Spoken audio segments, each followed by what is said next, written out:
Alright, firstly po, congratulations. Ano po masasabi niyo dito sa naging tagumpay ng ating Philippine baseball?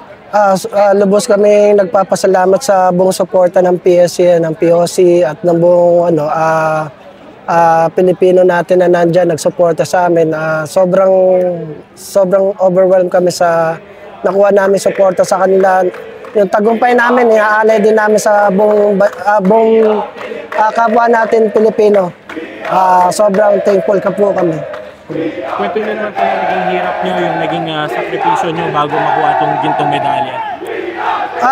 Yung namin, sacrifices namin simula dun sa day 1 namin ng training, sabi namin gagawin namin lahat ng makakaya namin kasi sabi namin, babawiin namin yung pagkatalo namin dito noong 2000 sabi namin, kukunin namin to para mabawi namin. So lahat ng hirap, pagod, ulan, araw, kumbaga sabi na i-dedicate namin tong laro na to para sa pamilya namin, sa mga tao sumuporta sa amin at sa PSC, sa POC na buong suporta na hindi kami iniwanan hanggang sa dulo. At sa PABA officials namin na tumulong din sa amin hanggang sa dulo. Saan kayo pinaka nahirapan, sir, bago nyo nakamit itong ginto? Siguro doon kami nahirapan sa yung crowded sila, kumbaga yung pressure talaga pag host country ka. Medyo nababago yung yung kumpiyansa mo sa laro, pero yung motivation namin sa player na sinabi namin one game at a time, one out at a time, one inning at a time, huwag kayo ma-pressure kasi alam namin kaya namin silang talunin. So sabi ko, slow down the game, makukuha natin tong kampyonato na to. During the trainings, ano yung mga challenges na na-encounter ninyo? Yun, meron din kami mga inuulan kami, yung mga, kumbaga marami mga times na hindi kami mapag-practice kasi binabaha yung playing field namin. So, ang ginagawa namin is more on mental preparations, and then pagka nagkaroon kami ng chance sa makapag-training na maganda yung panahon, doon kami bumabakbak ng training at para paggandahan itong laro na to. Gaano katagal yung training nyo, sir? Siguro, pag start pa lang ng January this year, until now, nagtitraining kami, tuloy-tuloy, wala talagang panahon. Halos isang taon? Halos isang taon talaga, pinagandaan namin kasi gusto na namin talagang mabawi yung pagkatalo namin sa kanilang 2007 SEA Games din dito. What's next for your next namin is yung Asian Baseball Championship, yung East Asia Cup, Asian Games, so yun yung paghahandaan namin. So, balik pa rin kami sa training, back to drawing board kami, then prepare ulit kami para sa next level ng laro namin. Sir, gaano kalaking bagay itong two-peat nyo para sa mga batang baseball player na Pilipino na nanonood sa inyo ngayon?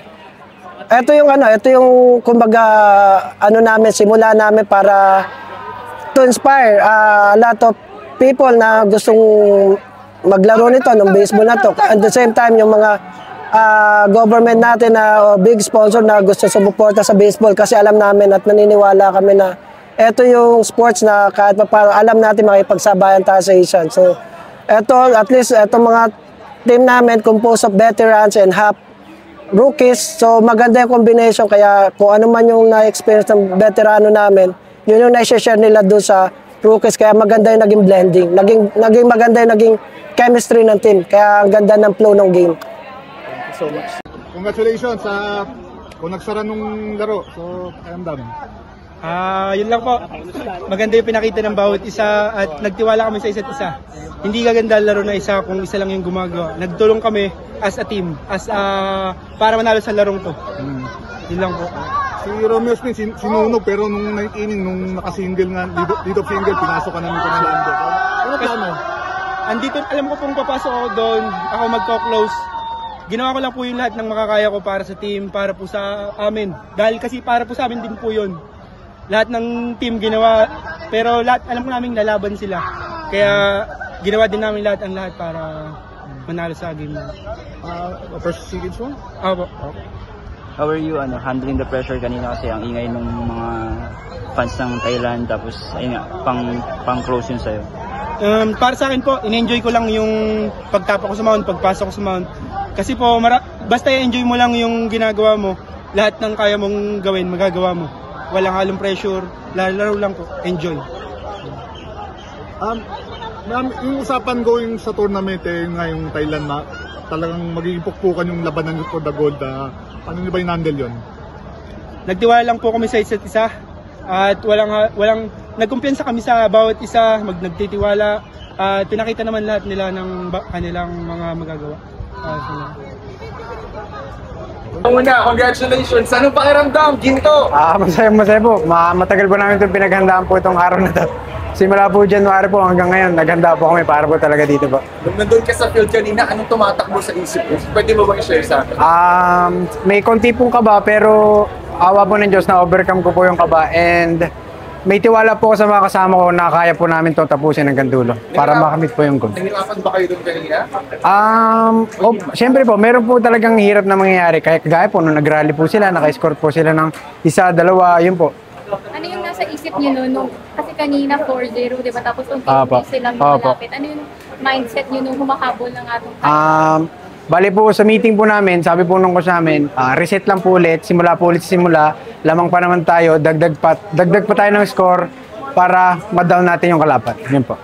During the training, ano yung mga challenges na hinarap nyo na bago kayo nakarating dito, hindi itong parang meron bang point na sumuko na kayo o naghirapan ng todo?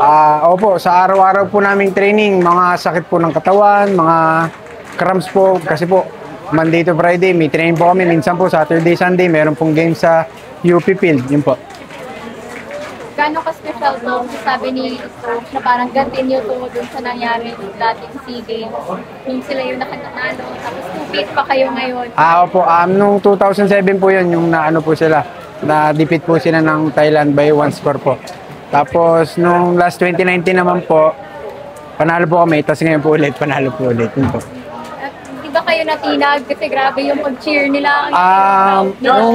Siyempre po, medyo po talo po tayo sa crowd kasi sobrang dami po na, tsaka po home court. Pero ako po ng Diyos, na-overcome po namin yung crowd na yun at naipanalo po namin yung laban po. 300,000 daw pag gold Ano ang gagawin sa 300,000? Iipunin po siguro po muna. Iipunin po. Cash out! Cash out! Cash out! Malala! Cash out! Ipon. Okay. Ano bang susunod? Ngayon, ano nung plano nyo after nitong panalo? Siguro po may mag-celebrate po kami ng konti pagbalik po ng Philippines para po magkasama-sama po ulit kami. Masunod na competition, meron na ba agad? As of now po, hindi ko pa po alam yung next competition po namin next year eh. Wala pa po. Pahinga muna. Konti lang pong pahinga, balik po ulit tayo sa ensayo po. Yun po.